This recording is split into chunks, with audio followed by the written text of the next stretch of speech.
Nasib Kapolsek Baito di ujung tanduk bakal disangsi jika terbukti minta 2 juta ke Supriyani.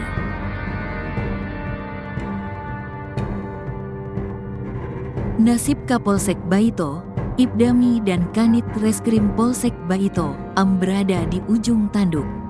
Mereka bakal disangsi apabila terbukti meminta uang 2 juta ke Supriyani. Kini, keduanya sudah diperiksa oleh Bid Propam Polda Sulawesi Tenggara, Sultra. Saat ini 2 oknum anggota sementara kami mintai keterangan terkait kode etik, ujar Kabid Propam Polda Sultra, Kombes Moh Soleh. Keduanya diperiksa terkait dengan indikasi permintaan uang. Meski diperiksa, keduanya masih bertugas di Polsek Baito.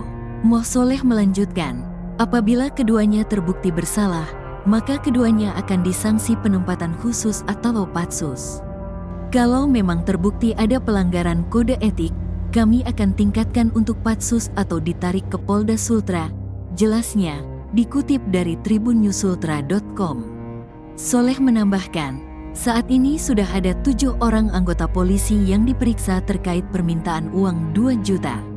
Diketahui, uang 2 juta tersebut diduga diminta oleh oknum polisi yang bertugas di Polsek Baito. Setelah uang 2 juta, pihak Kapolsek diduga meminta uang 50 juta ke Supriyani sebagai uang damai. Terkait uang 50 juta tersebut, pihak penyidik dari Propam Polda Sultra masih melakukan pendalaman dan mencari bukti kuat serta keterangan sejumlah saksi. Sudah cross-check soal permintaan uang 50 juta tapi belum terlihat. Indikasinya ada, perlu penguatan dari kepala desa dan saksi lainnya, ungkap Moh Soleh. Ia menuturkan, semua pihak yang berkaitan dengan permintaan uang tersebut bakal diperiksa. Semua pihak kami periksa, mengklarifikasi soal permintaan uang itu, beber Kabid Propam Polda Sultra. Diwartakan sebelumnya, Kabid Humas Polda Sultra, Kombes Lis Christian menuturkan, 7 anggota yang diperiksa yakni Kapolsek Baito, Kanit Reskrim Baito, Kanit Intel Polsek Baito, Pelopor, Kasat Reskrim Polres Konsel, Kasih Propam Polres Konsel, Kabak Sumda, dan Jeffrey mantan Kanit Reskrim Polsek Baito. Tak hanya itu, ia menuturkan bahwa pihak Propam juga memanggil Supriyani dan suaminya serta Kades Wonua Raya, Rokiman. Mereka dipanggil terkait permintaan uang yang diduga dilakukan Kapolsek Baito. Ada 7 orang yang dimintai keterangan, katanya kepada tribunnyusultra.com, Selasa, tanggal 5 November tahun 2024 kemarin. Ia menuturkan, Kapolsek dan Kanit Reskrim Polsek Baito masuk dalam sidang etik. 2 orang masuk dalam sidang etik. Dari keterangan-keterangan itu, Propam akan melanjutkan pemeriksaan kode etik terhadap oknum yang terindikasi meminta uang sejumlah 2 juta yaitu oknum Kapolsek dan Kanit Reskrim Polsek Baito yang baru, jelas Lis Christian. Lis Christian menuturkan, Kapolda Sultra berkomitmen dalam penuntasan kasus ini. Anggota-anggota kepolisian yang melanggar kode etik bakal ditindak.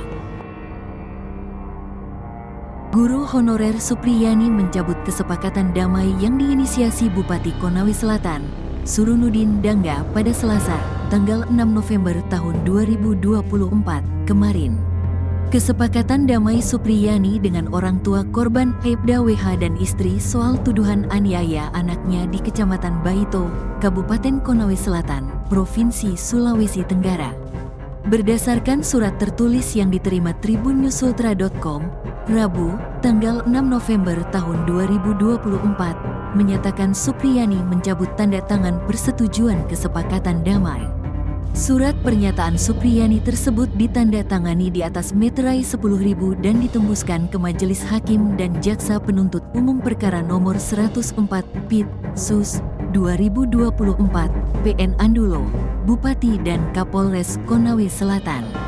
Dengan ini menyatakan mencabut tanda tangan dan persetujuan saya dalam surat kesepakatan damai yang ditandatangani di Rujab Bupati Konsel tanggal 5 November tahun 2024 karena saya dalam kondisi tertekan dan terpaksa dan tidak mengetahui isi dan maksud dari surat kesepakatan tersebut, tulis Supriyani dalam surat pernyataannya. Sementara itu, Kuasa hukum Supriyani, Andri Darmawan saat dikonfirmasi membenarkan Supriyani mencabut kesepakatan damai. Benar, katanya saat dikonfirmasi, tribunnews.ultra.com, Rabu, tanggal 6 November tahun 2024. Ia menjelaskan alasan pencabutan kesepakatan damai itu, karena kliennya merasa tertekan dan terpaksa saat menandatangani surat kesepakatan damai yang dilakukan di rumah jabatan Bupati Konawe Selatan tersebut. Diketahui karena kasus ini, Supriyani sempat ditahan di Lapas Perempuan dan Anak Kota Kendari hingga menjalani sidang di Pengadilan Negeri Andulo.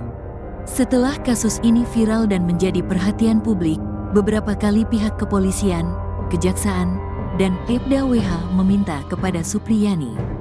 Hal tersebut dilakukan agar kasus ini berakhir damai saja tanpa harus berproses di pengadilan. Akan tetapi mediasi tersebut tak pernah menemui titik temu.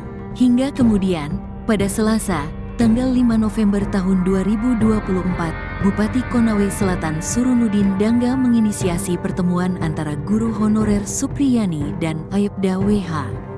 Dalam pertemuan itu, keduanya sepakat untuk berdamai dan saling memaafkan. Mantan Kabareskrim Polri Komjen Pol Purnawirawan Susno Duadji mengurai sederet kejanggalan dalam kasus guru honorer Supriyani dituding menganiaya anak polisi, Aibda Wibowo Hashim. Uraian tersebut disampaikan Susno Duadji sebelum jadi saksi ahli di persidangan Supriyani. Untuk diketahui, Susno Duadji didapuk menjadi saksi ahli dari pihak Supriyani guna persidangan pada Senin, 4 November 2024, di Pengadilan Negeri Andoolo, Kabupaten Konawe Selatan, Sulawesi Tenggara. Secara virtual melalui sambungan video call, Susno Duadji mengurai keterangannya dalam kasus dugaan penganiayaan anak polisi oleh Supriyani tersebut. Dalam persidangan tersebut, Susno diminta untuk memberikan pandangan terkait dugaan adanya pelanggaran prosedur hukum dalam proses penyidikan dan penyelidikan kasus Supriyani. Namun sebelum memberikan kesaksian di persidangan Supriyani, Susno Duadji terlebih dahulu mengurai pandangannya perihal kasus yang tengah viral itu. Dalam kanal YouTube-nya, Susno Duadji secara tegas dan lugas menjelaskan 5 kejanggalan dalam kasus Supriyani. Susno Duadji mengaku yakni kasus yang menjerat Supriyani kental dengan aroma rekayasa. Hal itu lantaran ada dugaan 5 kejanggalan yang terkandung di dalam kasus Supriyani menurut Susno Duadji. Kejanggalan pertama adalah soal kasus dugaan pemukulan yang dilakukan Supriyani. Dijelaskan Susno, dalam hukum sebenarnya tindakan guru untuk menindak tegas muridnya diatur secara rinci. Jika seorang guru melakukan tindakan fisik kepada muridnya, selama tidak keterlaluan maka hal tersebut tidak bisa diperkarakan hukum. Kejanggalan kedua menurut Susno Duadji adalah soal pengakuan korban yang disinyalir dipenuhi keanehan. Apalagi untuk kasus Ibu Supriyani ini dia menolak tuduhan itu. Karena Bu Supriyani ini guru kelas 1B, anak yang merasa dipukul kelas 1A. Kejadiannya hari Rabu tapi baru diangkat orang tuanya hari Jumat. Rabu sampai Jumat kan ada 3 hari ini ada peristiwa apa? Ungkap Susno. Ketiga, kejanggalan soal kasus Supriyani menurut Susno Duadji adalah perihal kurangnya saksi yang kompeten. Diungkap Susno Duadji, saksi yang dihadirkan korban adalah anak-anak atau masih berusia di bawah umur. Hal tersebut menurut Susno tidak bisa dijadikan saksi yang valid. Kejanggalan keempat adalah terkait alat bukti rekaman yang tidak dimiliki korban. Lalu kejanggalan kelima dalam kasus guru Supriyani adalah perihal hasil visum korban yang mengejutkan. Susno heran dengan bukti visum yakni foto luka korban yang terlihat seperti luka bekas benda tajam. Sementara alat bukti yang dihadirkan adalah berupa gagang sapu.